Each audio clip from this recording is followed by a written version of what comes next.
Hi, I'm Aparna Dhanashekar from ACJ Newsline, and we're going to discuss about the upcoming elections in Manipur and Uttarakhand.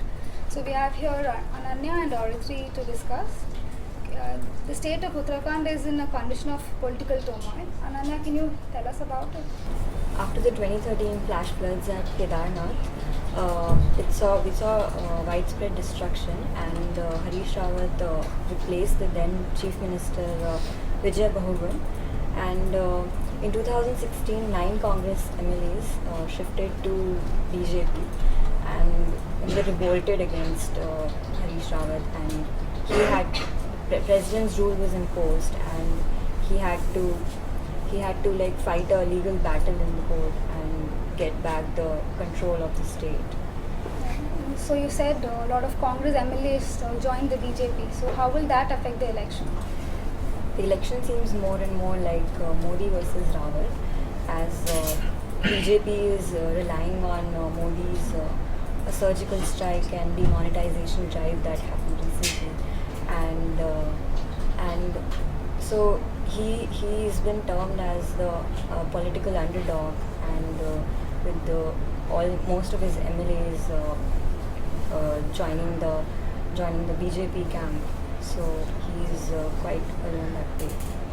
So Narendra Modi has gone after a lot of rallies, almost 6 rallies, and in all the rallies he's spoken about the One Track One pension scheme. So why is that? Because the state of Uttarakhand has a large presence of army personnel, so targeting schemes like OROP is a good thing for him. Thank you, Ananya. So the elections in the state of Manipur is to be held in the first week of March, and here Aruthi is here to tell us about it. For a long time, it has been a conflicted zone, but like as she said, also we can see the same pattern in Manipur. Some of the Congress MLAs since January, like around 3-4 Congress MLAs have shifted to BJP, and also one Trinamool Congress MLA has shifted. So that has been quite a blow to the Congress. And in Manipur right now, it shouldn't have been, but right now it is BJP versus Congress. The center is actually saying and pointing out all the faults of the Congress government, which has been ruling for a long time now, and Ibobi, the CM, is actually at fault regarding lack of infrastructure in the state, and to contain the ethnic conflict that is continuously happening and affecting Manipur's politics, economy, social life, everything.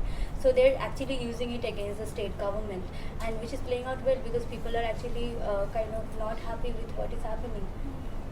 So there's an ethnic conflict in the state among the tribes, Nagas and these. So can you tell us about it? How does it affect the election? See, basically there are two major divisions between the hill folks in Manipur and the valley folks. The hill folks are mainly Kuki and Naga tribes, and there is a Meitei tribe which is a valley folk.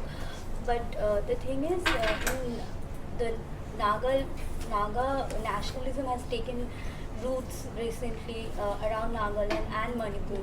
So what is happening is that Nagas always want to put forward their own aspirations and their problems. So also the Nagaland chief minister is coming for election campaigns in Manipur, and he's talking about all that, trying to integrate all the Naga people. And recently, the last December, the state government decided that it will create new 7 districts from the existing 9 districts in Manipur, which created a huge furor among all the parties. And the first one to protest was the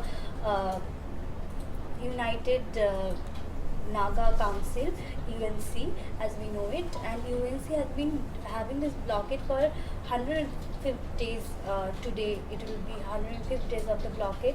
It's an economic blockade because they have blocked out 2 main highways in Manipur, and it's causing a lot of problems, and the Meitei people are also suffering.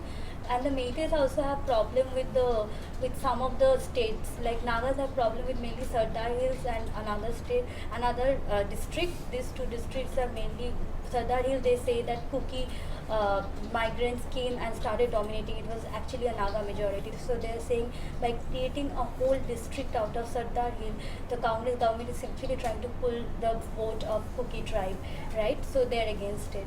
So all this is happening, and the government is constantly failing to hold a talk with these people and contain and resolve these issues.